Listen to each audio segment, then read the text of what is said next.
The air at Grandma Margaret's farmhouse in rural Alabama, 2015, was thick with the scent of roasted chicken and pecan pie. But beneath the laughter and clinking glasses at our family reunion, a storm brewed. I was Claire Bennett, 22, expecting the usual chaos of cousins, aunts, and uncles, loud, messy, but familiar. Grandma, 78, was the family's anchor, her gentle smile and sharp eyes commanding respect. Her farmhouse, with its creaking floors and faded wallpaper, was our gathering place, but that night her whispered warning to me would unravel secrets that changed how I saw my family forever. The reunion began like always, tables groaning with food, cousins trading stories, and minor spats sparking over who brought the best dish. My mom, Linda, 48, bustled around, setting plates with forced cheer, her eyes darting to Uncle Rick, 50, whose sharp comments cut through the chatter. Rick, broad-shouldered with a perpetual scowl, criticized everything: the food, the chairs, Mom's overbearing hosting.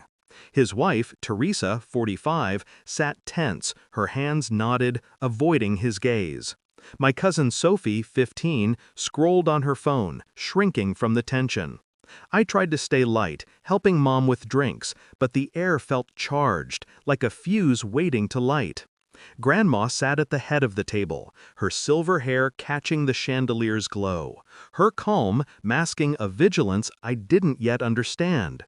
Rick's barbs grew sharper, aimed at Mom. "Nice spread, Linda," he sneered, "but we all know who's really running Mom's estate." Mom's jaw tightened, her smile thin. "It's about family, Rick, not bills." The room hushed, relatives exchanging uneasy glances. Sophie's fork froze mid-bite, her eyes wide. I felt a knot in my stomach. This wasn't the usual bickering, something darker simmered. As plates passed, Rick's voice rose, his accusations venomous. "You've been cozying up to Mom for years, Linda, acting like the golden child while the rest of us scrape by." Mom leaned forward, voice steady but sharp. "I've never taken a dime from her, and you know it. Stop rewriting history."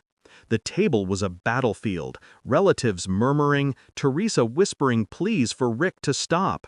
Sophie shrank further, her phone forgotten. Grandma sat at the head of the table, her silver hair catching the chandelier's glow, her calm masking a vigilance I didn't yet understand. Rick's barbs grew sharper, aimed at Mom. "Nice spread, Linda," he sneered, "but we all know who's really running Mom's estate." Mom's jaw tightened, her smile thin. "It's about family, Rick, not bills." The room hushed, relatives exchanging uneasy glances. Sophie's fork froze mid-bite, her eyes wide. I felt a knot in my stomach. This wasn't the usual bickering, something darker simmered. As plates passed, Rick's voice rose, his accusations venomous. "You've been cozying up to Mom for years, Linda, acting like the golden child while the rest of us scrape by." Mom leaned forward, voice steady but sharp. "I've never taken a dime from her, and you know it. Stop rewriting history." The table was a battlefield, relatives murmuring, Teresa whispering pleas for Rick to stop. Sophie shrank further, her phone forgotten. Grandma's hands trembled slightly, her eyes scanning the room like a general before a siege. Then her hand found mine under the table, her grip firm, her voice a whisper only I could hear. "Leave the room right now, Claire." Her eyes, sharp with warning, locked on mine. I froze, confused. Why now? Was she shielding me from Rick's temper? Before I could ask, she squeezed again, urgent. "Take Sophie. Go." My heart pounded, torn between curiosity and her command. Rick's voice boomed, accusing Mom of scheming for Grandma's house, her savings. Sophie's lips trembled. She looked like a cornered fawn. I couldn't ignore Grandma's order. "Sophie, let's go upstairs," I whispered, touching her arm. She blinked, scared. "Why? What's happening?" I forced a smile. "Grandma says it's time. Trust me." We rose, eyes flicking toward us briefly as Rick's tirade escalated. In the hallway, the dining room's chaos spilled out, Shouts, a fist slamming the table, glass shattering. Sophie flinched, covering her ears. I guided her toward the staircase, my pulse racing. But I glanced back. Grandma sat unmoved, her calm a fortress amidst the storm. From the hallway's shadows, Rick's voice thundered. "You've been stealing from Mom, Linda! Admit it!" Mom fired back. "You're lying to justify your own failures." Chairs scraped, voices overlapped, Teresa's sobs cutting through. Another crash, more glass, maybe a plate. Sophie clung to me, whispering, "Is this about money?" I didn't know, but Grandma's warning echoed. She'd seen this coming. I held Sophie close, deciding to stay in the hallway, close enough to hear, far enough to protect her. "We'll wait here," I said. "Grandma's got this." Then a single word sliced through the chaos. "Enough." Grandma's voice, not loud but unyielding, silenced the room. Even from the hallway, I felt its weight. Rick, mid-rant, faltered. "Rick," she said, standing slowly, her presence commanding, "this house is not yours. It never was." Her words were a blade, clean and final. "You claim I promised it to you. I promised nothing. This home goes to who I choose, someone who values love over greed." The room was still, every breath held. Rick's face, flushed with rage, twisted, but he had no reply. "You've let bitterness poison you," Grandma continued, her voice steady. "This family isn't yours to tear apart." Rick muttered, then stormed out, the front door slamming, shaking the house. Teresa's sobs followed, soft and broken.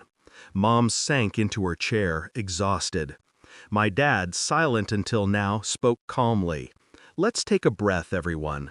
Sophie exhaled, her grip on me loosening. I peered through the doorway, seeing Grandma sit, her shoulders heavy but her face resolute. She'd stopped the storm, just as she'd known it would come. Later, in the quiet kitchen, Grandma poured tea, her hand steady again. I sat across from her, Sophie asleep upstairs. "You knew," I said. She nodded, eyes sad but wise. "I've seen Rick's anger build for years, old grudges, jealousy over your mom. I didn't want you or Sophie scarred by it." I swallowed, realizing her warning wasn't just about the fight. She'd uncovered Rick's secret. He'd been forging documents, claiming Grandma's estate, believing her frail and unaware. She'd known, consulted her lawyer, and protected her legacy, ensuring it went to Mom, who'd cared for her without expectation. The next morning the house was subdued. Teresa left with Rick, her face pale. Mom cleaned silently, her strength quiet but unbroken. Sophie stuck close, her fear easing in the daylight. Grandma hugged me before we left, her embrace fierce. "Leaving the room isn't weakness, Claire," she whispered. "It's strength to choose peace." Driving home, I replayed her words, understanding that family wasn't just blood. It was protection, sacrifice. Grandma's warning had shielded us from a storm she'd seen brewing, teaching me that the bravest act is knowing when to step away. Years later, Grandma's house went to Mom, who turned it into a community haven. Rick's schemes unraveled, his reputation tarnished. Sophie grew fierce, inspired by Grandma's strength. I carry that night's lesson. Sometimes walking away is the victory, a silent stand against chaos, rooted in love.